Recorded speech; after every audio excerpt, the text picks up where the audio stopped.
Hello बच्चों, बहुत बहुत नमस्कार। जोरदार स्वागत करता हूं आपका फिर से अपने चैनल इजी एकेडमिक्स पे।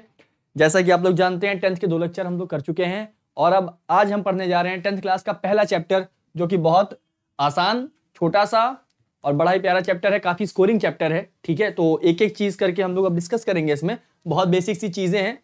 जितना ये स्कोरिंग है, जितना ये आसान है, उतना ही ज्यादा इंपॉर्टेंट है। क्यों? क्योंकि अगर आपको केमिकल रिएक्शंस वगैरह बैलेंस करना नहीं आती हैं तो आपको इनऑर्गेनिक केमिस्ट्री में बहुत बहुत बहुत ज्यादा दिक्कत होगी, ठीक है।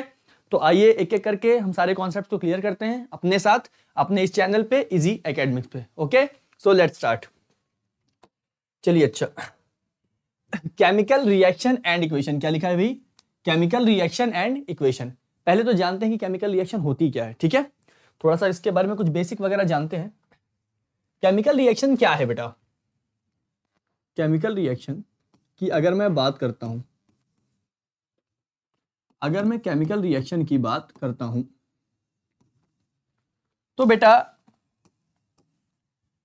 कोई भी आपस में मॉलिक्यूल्स का मिलना किसके थ्रू? केमिकल्स के थ्रू, क्या कहलाता है? Chemical reaction. जैसे मान लो मेरे पास एक कोई एलिमेंट है ए, एक कोई एलिमेंट है बी, ये मिल रहे हैं और बना रहे हैं सी प्लस डी, ठीक है।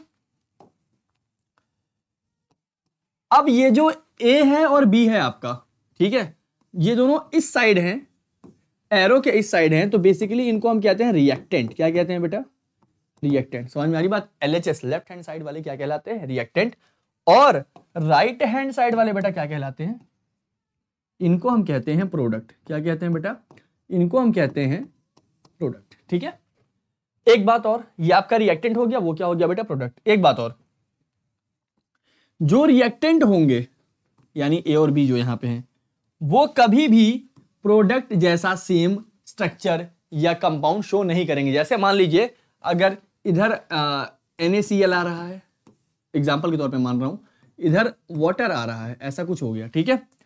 तो उधर जो प्रोडक्ट बनेगा वो इन दोनों को छोड़ के कुछ बनेगा। समझ में आ रही बात? जैसे ऐसे आप मान लो कि इधर एग्जांपल के तौर पे मान रहा हूं, जैसे मान लो NaOH बन गया और H2 गैस बन गई है, इस तरह से बन गया। समझ में आ रही बात? या H2 गैस तो नहीं, या फिर आप ये समझ लो कि यहां से HCl बन गया, इस तरह से बन गया। समझ में आ रही बात? तो इस तरह से ये चीजें आपकी हो सकती हैं, ठीक है। मतलब क्या? रिएक्टेंट और प्रोडक्ट कभी भी सेम नहीं हो सकते। रिएक्टेंट कंबाइन होते हैं प्रोडक्ट बनाने के लिए, है ना। तो जाहिर सी बात है, प्रोडक्ट अगर रिएक्टेंट ही वापस बन जाएगा प्रोडक्ट, तो फिर रिएक्शन का फायदा ही क्या होगा, है ना। तो रिएक्टेंट और प्रोडक्ट कभी भी सेम नहीं हो सकते, ठीक है।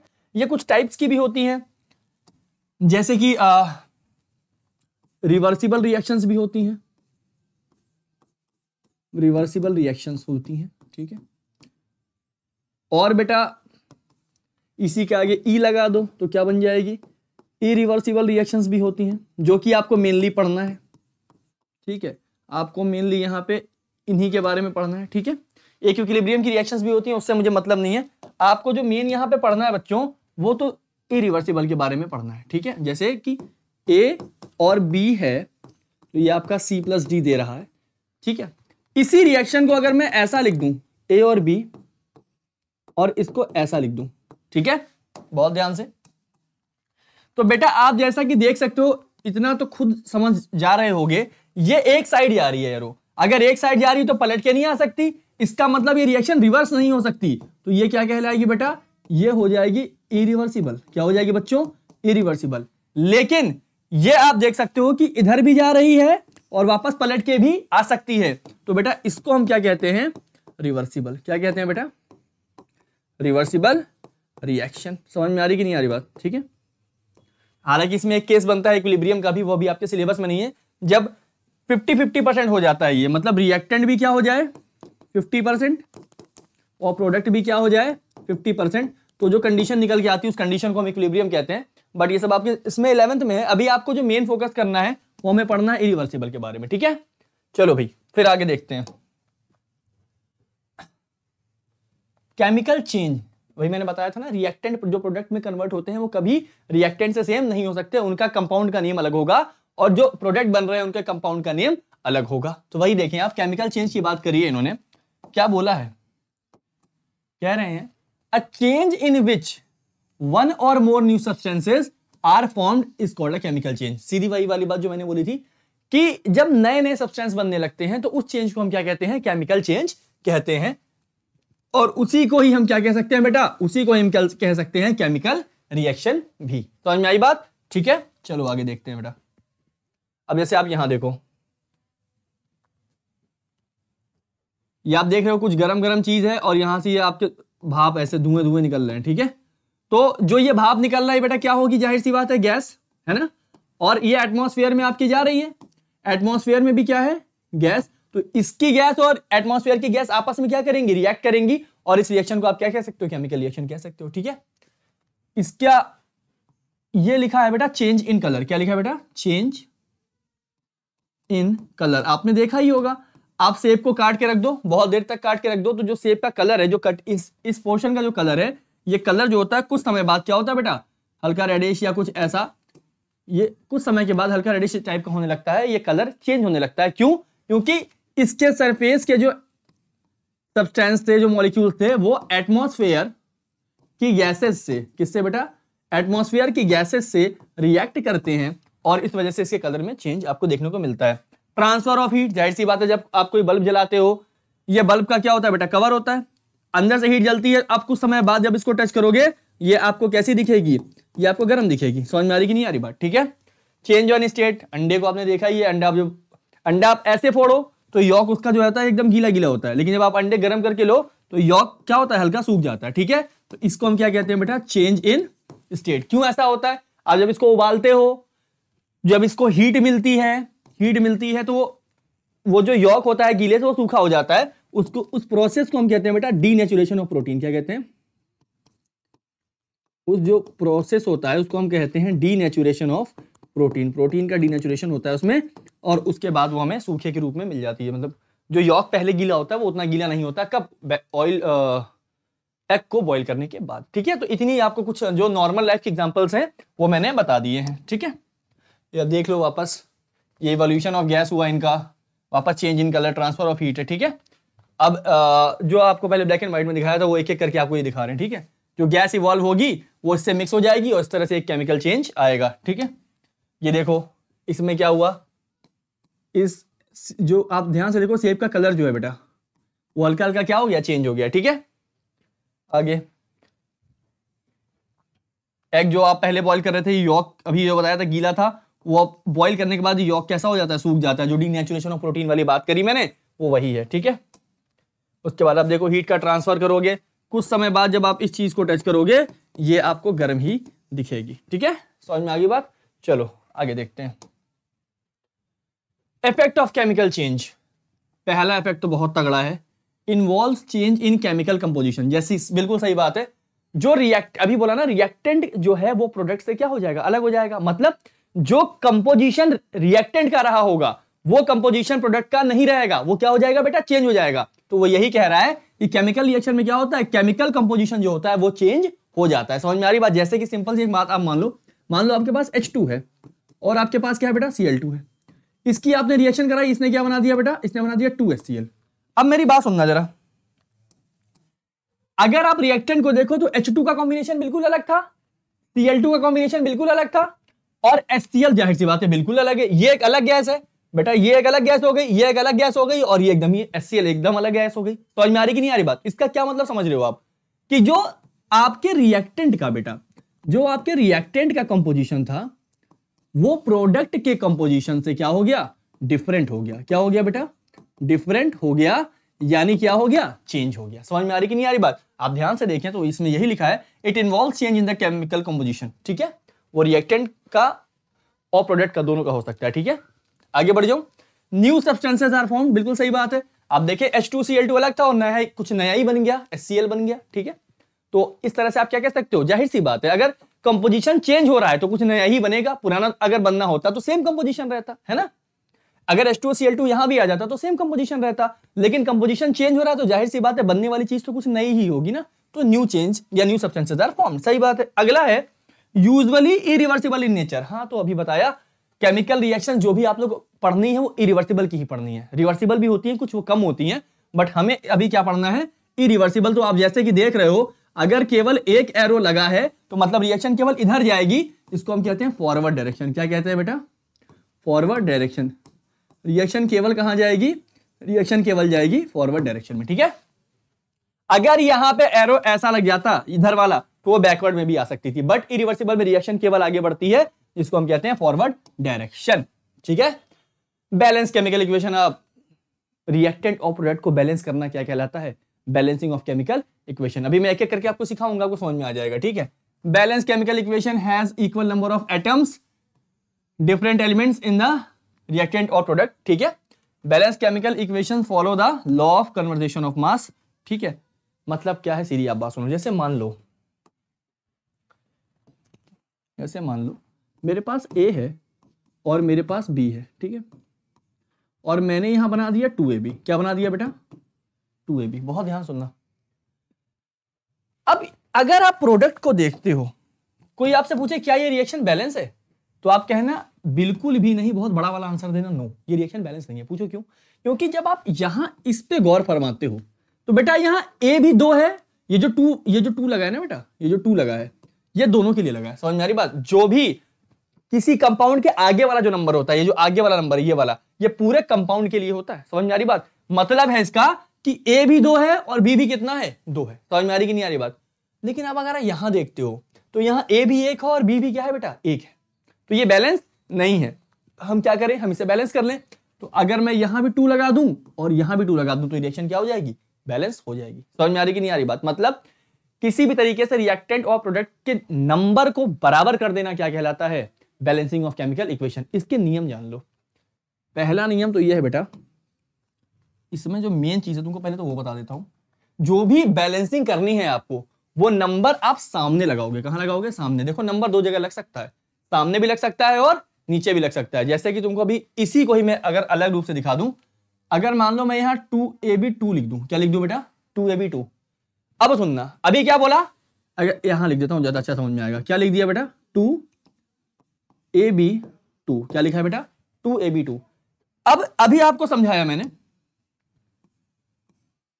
बेटा, ये जो 2 है वो AB के लिए है, पूरे AB के लिए। इसका मतलब ये हो गया, जब इसको आप लिखोगे, मैं पूरे अच्छे समझा दे रहा हूं, इसका मतलब आपके पास 2A है और क्या है बेटा?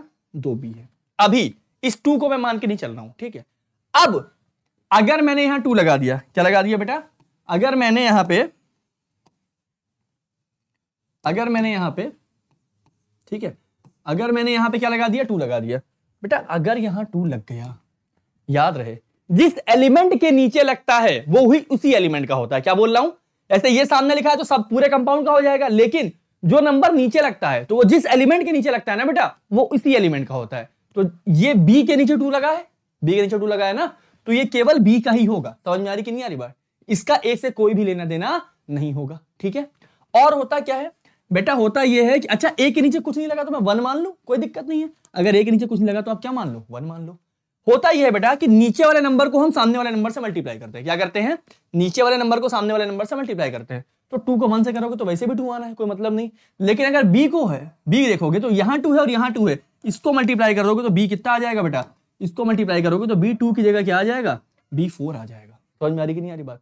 ठीक है। तो मुझे ये सिखाना है आपको कि नंबर 2 जगह लग सकते हैं। ऐसे मान लो कोई एलिमेंट है M, ठीक है, इसमें आप 2 जगह नंबर लगा सकते हो। आप नंबर यहां भी लगा सकते हो, आप नंबर यहां भी लगा सकते हो, ठीक है। अगर आप यहां नंबर लगाओगे तो M के बाद जितने भी एलिमेंट होंगे उस कंपाउंड में, वो सबके लिए 2 हो जाएगा कॉमन, ठीक है। और अगर यहां लगाओगे तो उस जिस एलिमेंट के नीचे लगा है उस पर्टिकुलर एलिमेंट का नंबर होगा वो। ये सरकारी है। क्या है बेटा? ये है सरकारी, ये सबके लिए है। और ये है बेटा प्राइवेट, ये जिस पे लगेगा केवल उसका है। समझ में आ रही कि नहीं आ रही बात? ये चीज मुझे बतानी थी आपको। कोई दिक्कत? अब जो मेन नियम है वो समझो। नियम ये है कि जब आप बैलेंस करोगे ना, तो ये जो नंबर है, जिस आपको नंबर तो लगाने पड़ेंगे बैलेंस करने के लिए, क्योंकि आपको बैलेंस करने के लिए ही पूछेगा वो, तो आपको नंबर लगाना है सरकारी वाला। मतलब आप नंबर आगे लगा के बैलेंस करोगे। जैसे मैंने ये किया ना, 2 यहां लगा के बैलेंस किया। आप नंबर नीचे लगा के बैलेंस नहीं कर सकते हो रिएक्शन, ठीक है। समझ में आ गया? अब हम कुछ क्वेश्चंस करते हैं जिससे आपको और अच्छे से समझ में आ जाएगा। देखो ये दिया है उन्होंने, मान लो मेरे पास ऐसा है Mg प्लस O2 और मैंने लिख दिया 2MgO। क्या लिख दिया बेटा? 2MgO। अब बहुत ध्यान से देखना जरा इसको। बहुत ध्यान से देखोगे जब, तो तुम्हें ऐसा कुछ दिखता हुआ नजर आएगा। क्या ये रिएक्शन बैलेंस है? क्या ये रिएक्शन जो मैंने लिख दी ये बैलेंस है? आप देखते हैं ना क्या दिक्कत है। इधर कितने mg हैं? इधर तो बेटा mg की संख्या मुझे 1 नजर आ रही है। इधर O कितने हैं? अभी कहा था जो नीचे लगा है वो सबके लिए होता है, मतलब उस पर्टिकुलर एलिमेंट के लिए होता है। तो O कितने हैं बेटा? O तो 2 है, ठीक है। mg कितना है? mg 1 है। ऑक्सीजन कितना है बेटा? ऑक्सीजन 2 है। MgO भी तो है रिएक्शन में, रिएक्शन में तो MgO भी है, ठीक है। मतलब आप ये आपका क्या हो गया? रिएक्टेंट। और बेटा ये क्या हो गया? ये हो गया P, यानी क्या हो गया आपका? प्रोडक्ट, ठीक है। अब इधर आओ, अगर मुझे बैलेंस करने के लिए करना क्या है? मुझे बैलेंस करने के लिए एक ही चीज करनी है, मुझे रिएक्टेंट और प्रोडक्ट के एलिमेंट की संख्या को क्या कर देना है? बराबर कर देना है, ठीक है। तो ये तो रिएक्टेंट की कहानी हो गई। प्रोडक्ट में अगर देखोगे तो mg कितना है बेटा? 2 है। क्यों? ये जो नंबर लगा है सबके लिए होगा, और यहां कुछ नहीं तो 1 1 मानो, 2 1 2 2 1 2। और O कितना है बेटा? O भी कितना है? 2 है, ठीक है। तो ये बैलेंस नहीं है। पूछो क्यों? इसलिए बैलेंस नहीं है क्योंकि O तो बैलेंस हो गया, कोई दिक्कत नहीं है, लेकिन यहां mg 2 है, यहां mg क्या है? 1 है। तो अब इसको क्या करेंगे? बैलेंस। बैलेंस करने के लिए नियम बताया है, आप नंबर नीचे नहीं लगाओगे, आप नंबर कहां लगाओगे? सामने। तो अगर मैं बेटा यहां पे 2 लगा दूं तो अब mg भी कितना हो जाएगा? 2, O भी कितना? 2, और इधर भी दोनों क्या हो गए? 2 2। तो बेटा LHS बराबर क्या हो जाएगा? RHS।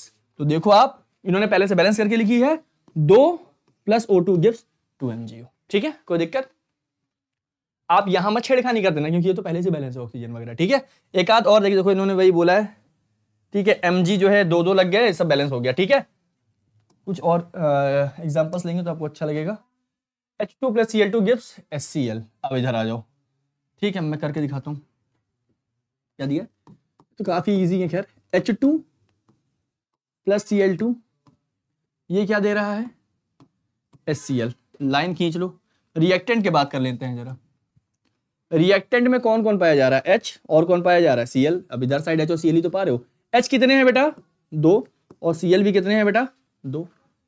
प्रोडक्ट में भी कौन पाया जा रहा है? जाहिर सी बात है H और Cl। बेटा एलिमेंट सेम पाए जाएंगे, कंपाउंड सेम नहीं होगा, है ना। एलिमेंट तो जो रिएक्टेंट के होंगे वही प्रोडक्ट के पास होंगे, लेकिन कंपाउंड अलग हो जाएगा, तभी तो केमिकल रिएक्शन बनेगी, ठीक है। यहां पे बेटा H भी 1 है और यहां पे Cl भी 1 है।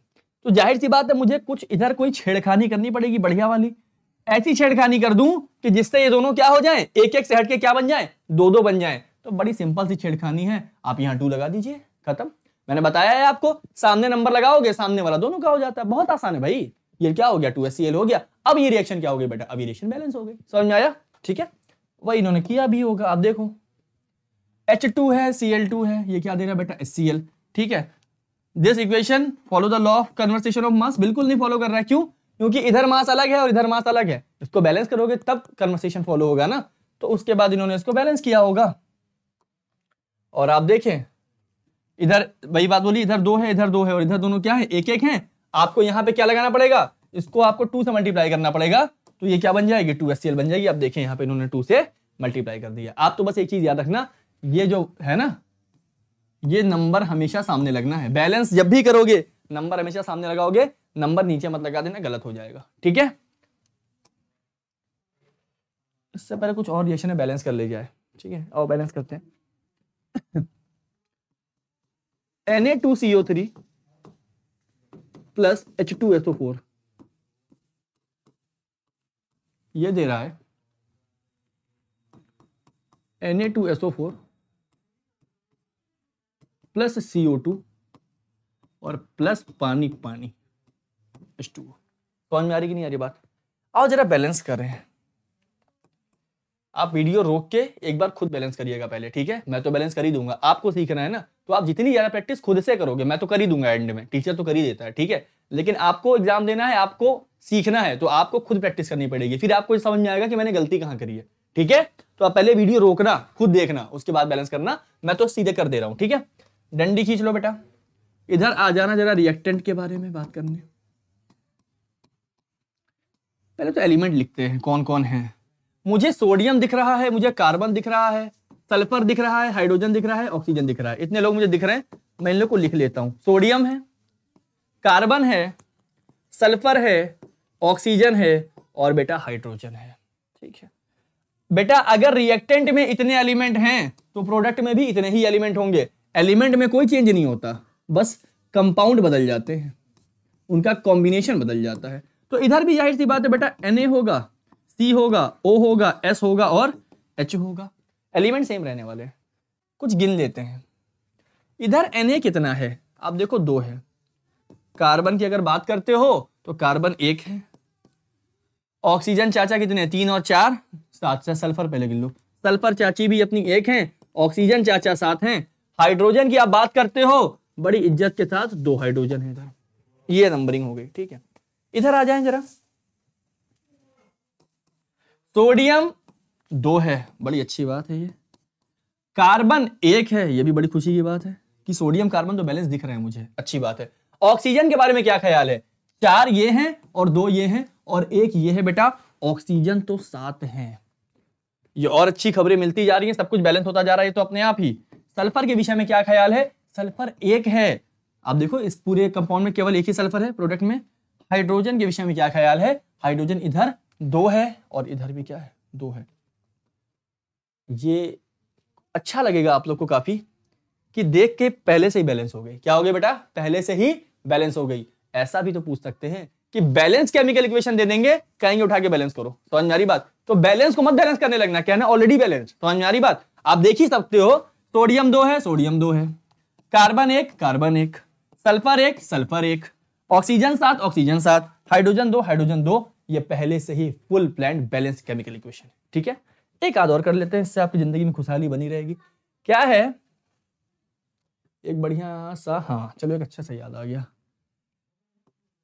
Al2CO3 का होल थ्राइस, ठीक है, एल्यूमिनियम कार्बोनेट लिख दिया, प्लस HCl, ये देगा बेटा आपको AlCl3 प्लस CO2 बाहर प्लस पानी, पानी बाहर। कोई दिक्कत, आओ जरा वही जो करते आए हैं वही करेंगे, बीच में खींचेंगे डंडी। इधर अपने आएंगे रिएक्टेंट भाई साहब। रिएक्टेंट में कौन कौन है बेटा, एल्यूमिनियम नजर आ रहा है, कार्बन नजर आ रहा है, ऑक्सीजन नजर आ रहा है, हाइड्रोजन नजर आ रही है और अपनी क्लोरीन नजर आ रही है, ठीक है।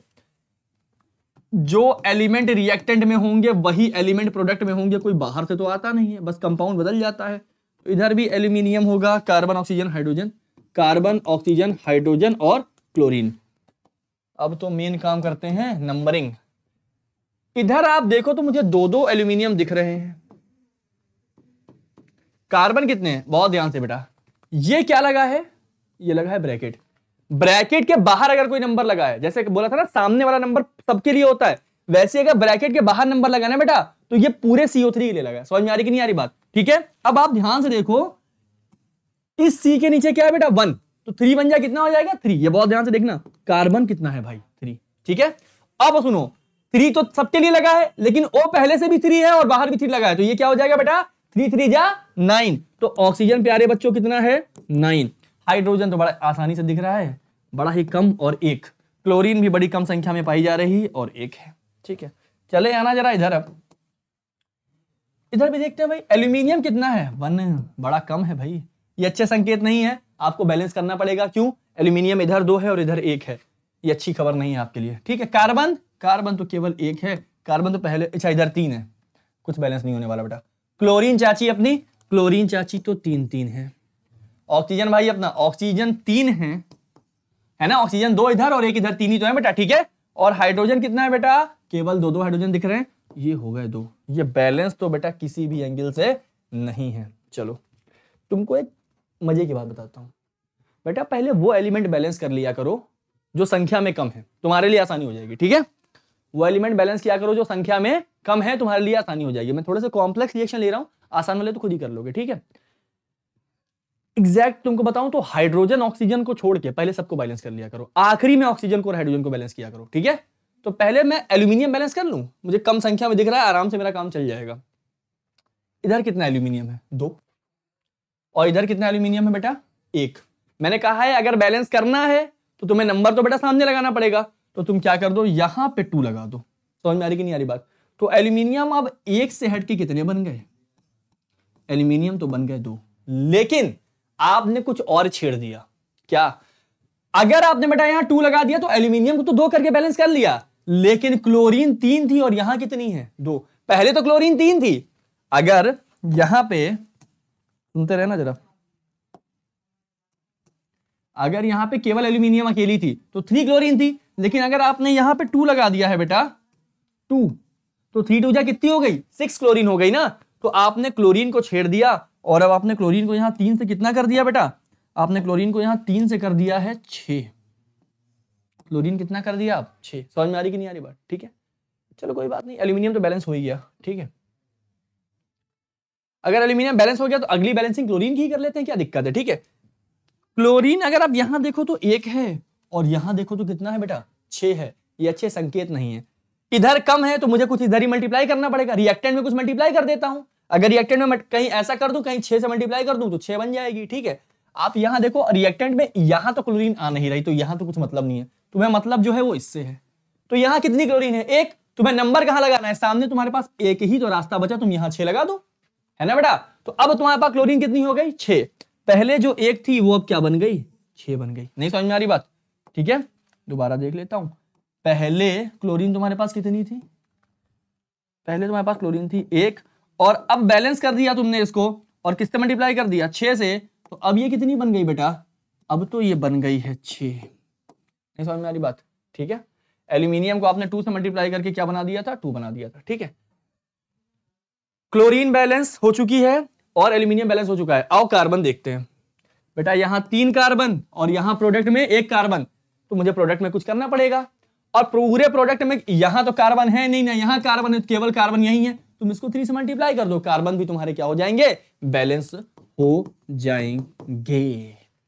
3 बैलेंस हो गए। कौन कौन बैलेंस हो गया? टिक करते चलो। एल्यूमिनियम बैलेंस हो गया भाई। अब तो कार्बन भी अपना भाई बैलेंस हो गया, कार्बन बैलेंस। क्लोरीन चाची भी क्या हो चुकी हैं? बैलेंस हो चुकी हैं। ऑक्सीजन बचा, हाइड्रोजन बचा। आप दोनों में से किसी एक को बैलेंस कर लो, ऊपर वाले की कृपा ऐसी रहेगी कि दूसरा अपने आप बैलेंस हो जाएगा। आओ जरा देखते हैं। ऑक्सीजन बैलेंस कर लेते हैं, आसान है। या हाइड्रोजन कर लिया जाए, हाइड्रोजन कर लेते हैं, संख्या में कम लग रहा है। ठीक है, या चलो ऑक्सीजन ही कर लो। कितने ऑक्सीजन है बेटा यहाँ पे? 9। यहां कितने ऑक्सीजन है बेटा? 3। जाहिर सी बात है कुछ प्रोडक्ट में ऐसा तिगड़म भिड़ा दूं कि प्रोडक्ट को 9 कर दूं। अब इसको डिवाइड तो कर नहीं सकते हो। एक बात और, जब आप बैलेंसिंग करते हो तो डिवाइड नहीं कर सकते हो, आपको मल्टीप्लाई ही करना है। तो आपको जो भी छेड़खानी करनी है वो वहां करनी पड़ेगी जो संख्या में कम पाया जा रहा है। जैसे इधर 9 है और इधर 3 है, तुम्हें प्रोडक्ट में ही कुछ करना पड़ेगा, रिएक्टेंट में डिवाइड करने मत चले जाना। ठीक है, तो अगर ऑक्सीजन 3 है, अच्छा अब ऑक्सीजन कहां 3 रहा भाई? अब कहां 3 रहा? अब आप ध्यान से देखो, जब आपने यहां 3 से मल्टीप्लाई कर दिया तो कार्बन तो 3 हो गए और ऑक्सीजन भी तो भाई 3 से मल्टीप्लाई होगा ना। समझ में आ रही कि नहीं आ रही बात? बोलो भाई, समझ में आ रहा है ना? तो ऑक्सीजन कितना हो गया? 3 2 जा 6 और 6 + 1 कितना हो गया बेटा? 7। तो अब ऑक्सीजन कितना हो गया बेटा? अब ऑक्सीजन 3 नहीं रहा, अब ऑक्सीजन कितना बन गया है? अब तो ऑक्सीजन 7 बन गया ना। समझ में आ रही कि नहीं आ रही बात? पहले 3 था, मतलब पहले यहां 3 नहीं लिखा था आपने, केवल CO2 था, लेकिन अब कार्बन को बैलेंस करने के चक्कर में आपको यहां 3 लिखना पड़ा। तो ऑक्सीजन भी तो छिड़ गया ना इससे। ऑक्सीजन कितने हो गए? 6 और प्लस 1 कितना हो गया? 7। इधर कितने ऑक्सीजन है? 7 और इधर कितने ऑक्सीजन है? 9। बैलेंस तो अभी भी नहीं है। अब आप क्या काम करो, इसको अगर छेड़ोगे तो कार्बन भी बैलेंस अनबैलेंस हो जाएगा। तो यहां ऑक्सीजन आ नहीं रहा है, ले देखो हारे को हरी नाम, केवल यही तो बच रहा है। तुम यहां 2 लगा दो बड़ी इज्जत के साथ। अगर तुम यहां 2 लगाते हो तो 7 तो तुम्हारे पास पहले ही से था। अब गिन भी लेते हैं ना, 3 2 जा 6 ऑक्सीजन और 2 1 जा 2, यहां कुछ नहीं तो 1 ही तो है, 2 1 जा 2, 6 और 2 कितने हो गए? 8 ऑक्सीजन। कितने हो गए? 8 ऑक्सीजन हो गए। इधर गिन लो, इधर कितने हैं? 9 है। ठीक है, अभी भी ये बैलेंस नहीं हुआ है। क्यों? इधर कितने हैं बेटा? 9 और इधर कितने हैं? 7। मुझे क्या करना है? 2 ऑक्सीजन किसी भी तरह से बढ़ाने हैं। अब एक काम करता हूं मैं, जाहिर सी बात है 2 से तो काम चलेगा नहीं आपका। ठीक है, इसको रफ करके दोबारा लिख देता हूं। 2 से तो काम आपका चलने वाला है नहीं, आपको कुछ ऐसा लाना पड़ेगा। ठीक है, अभी आपके पास कितने बेटा? 6 और प्लस 1 7। समझ में आ रही कि नहीं आ रही बात? आप एक काम कर लो, आप यहां 3 से ना मल्टीप्लाई कर दो। ठीक है, तो 6 तो पहले से और 3 अब और आ गए, तो 6 + 3 कितना हो गया बेटा? अब आपके पास ऑक्सीजन हो गया 9। कितने हो गए? 7 पहले से थे, मैं ऐसे लिख दे रहा हूं, +2 कर दे रहा हूं। ठीक है, 7 + 2 कितने हो गए? 9। ऑक्सीजन भी बेटा क्या हो गया? बैलेंस, है ना।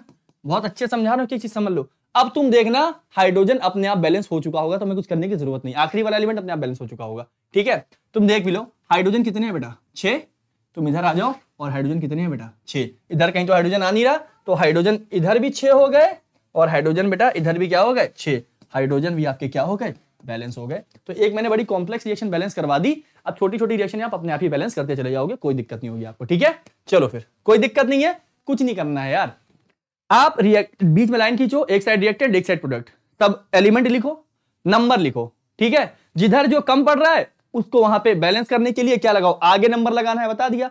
जब आगे नंबर लगाओगे तो बचा वाला एलिमेंट भी छिड़ेगा, उसकी बैलेंसिंग कर लो, और ऐसे कर करके आप सबको बैलेंस कर लो क्या करके। शुरुआत हमेशा किससे करनी है, छोटे वाले एलिमेंट से, जिसमें बैलेंसिंग कम करनी पड़े, जिसमें नंबर कम हो, तो आपके बैलेंसिंग जो है बड़ी आराम से हो जाएगी। हाइड्रोजन ऑक्सीजन को एकदम आखिरी में किया करो, ठीक है, क्योंकि अधिकतर वो नंबर में ज्यादा पाए जाते हैं। चलो भाई कुछ और बातें कर ले, टाइप्स ऑफ केमिकल रिएक्शन की बात चल रही है। 4 टाइप की होती है, combination, decomposition, single displacement, double displacement. चलो एक एक करके मैं आपको समझाता हूं।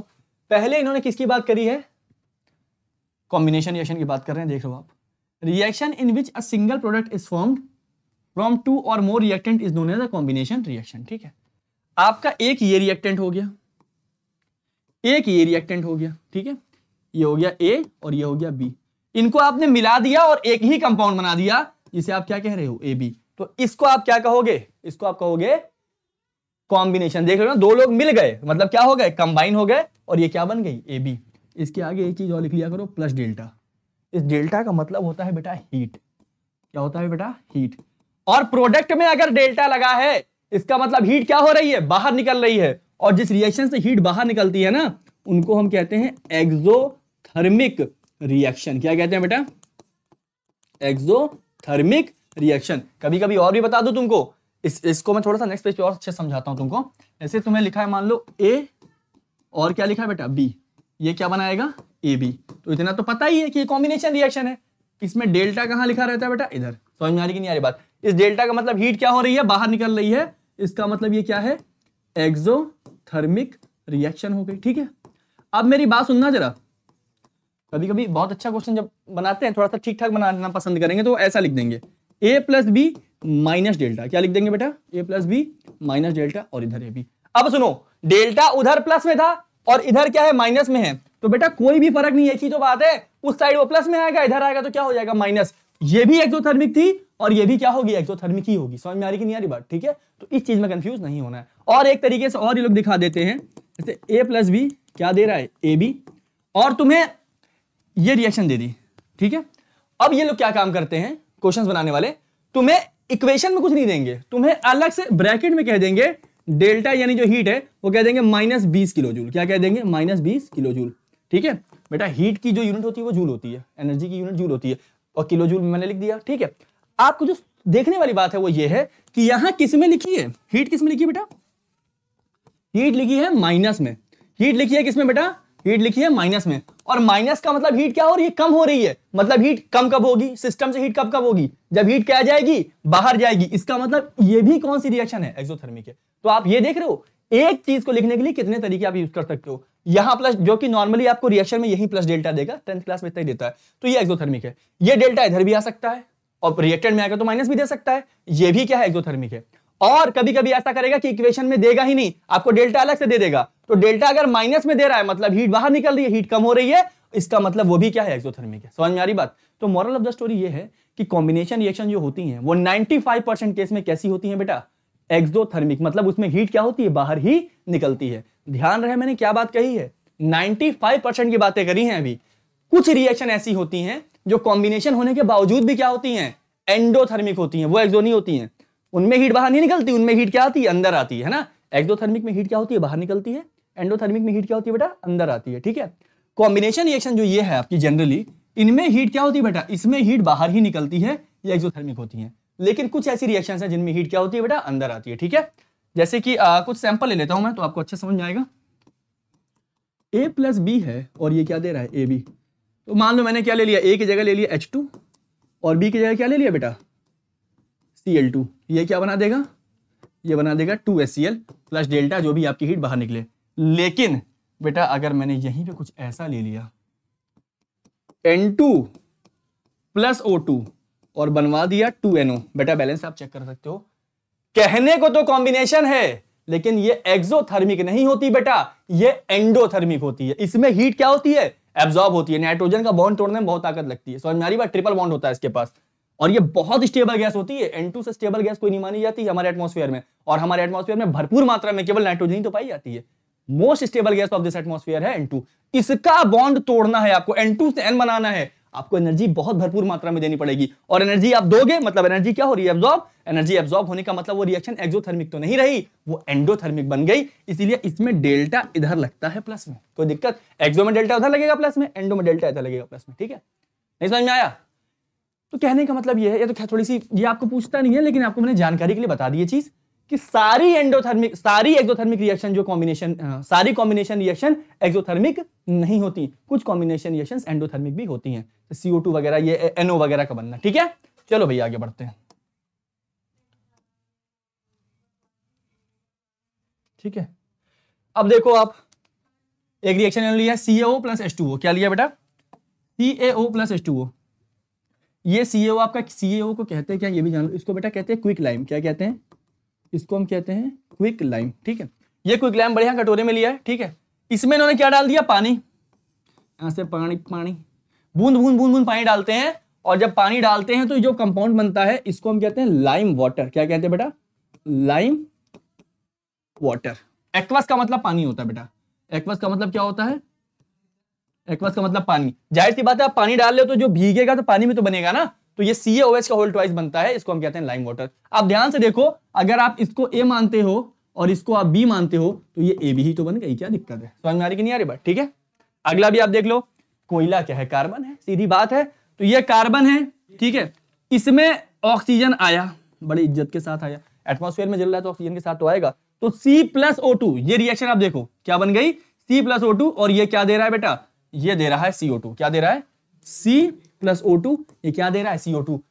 अब कहने को तो प्यारे बच्चों A प्लस B है तो AB, कहने को तो है ये भी कॉम्बिनेशन ही। कौन सी रिएक्शन है बेटा? कॉम्बिनेशन। लेकिन ये एक्सोथर्मिक नहीं है, ये एंडो है। क्या है बेटा?